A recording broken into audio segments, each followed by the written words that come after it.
This is Mark J. Boone, Assistant Professor in the Department of Religion and Philosophy at Hong Kong Baptist University. This is a video abstract for my article, Blessed are those who have not seen and yet have known by faith, knowledge, faith, and sight in the New Testament. An article published in the journal Evangelical Quarterly in the year 2020. So, what is this article about? Well, the New Testament speaks of having faith rather than sight. This is a distinction, I think, not between faith and knowledge, but a distinction between one kind of knowledge and another. If you did Venn diagrams, you'd find that faith, as it's understood in the New Testament, and knowledge overlap. They're not exactly the same thing.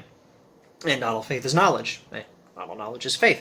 But there is an overlap. And it's the overlapping region that my article is concerned with. I think the New Testament conception of faith is knowledge by trust, and the New Testament conception of sight is first-hand knowledge, knowledge that does not rely on trust. The distinction is between one kind of knowledge and another. We know, sometimes, by trusting in reliable authority. This is necessarily second-hand knowledge, but it's still knowledge, and that's the New Testament idea of faith. Sight is knowing first-hand. Now, technically, sight is a metaphor. If you want to be a little more precise in your language, you'd probably want to say a metonym, or maybe even more precise, synecdoche.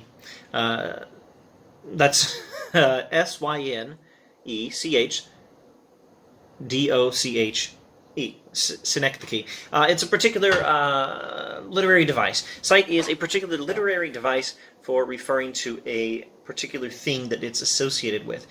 Specifically, seeing is one way of knowing firsthand, but it's not the only way. It's a prominent example, and as a prominent type of knowing firsthand, sight is used as the generic name for knowing firsthand. A prominent type or example or a part is used as the name for the whole. It's like referring to a car as a set of wheels.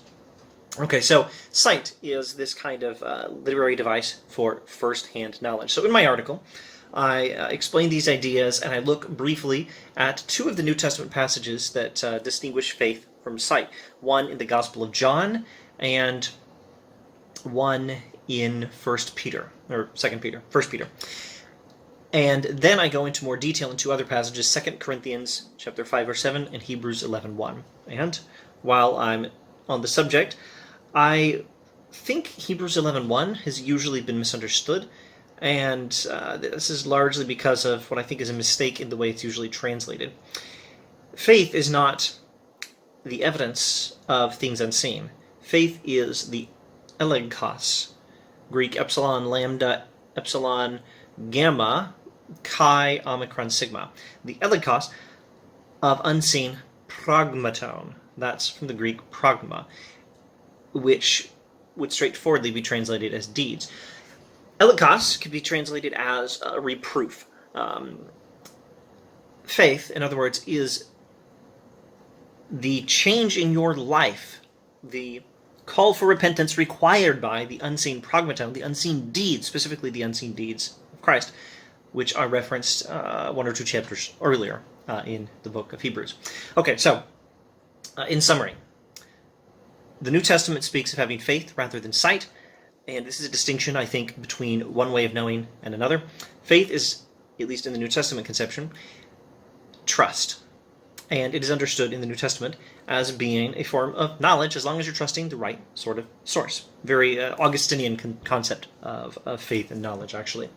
And sight is a literary device referring to first-hand knowledge, and my article goes over this in 4 passages in the New Testament with a particular emphasis on 2 Corinthians 5:7 and Hebrews 11:1.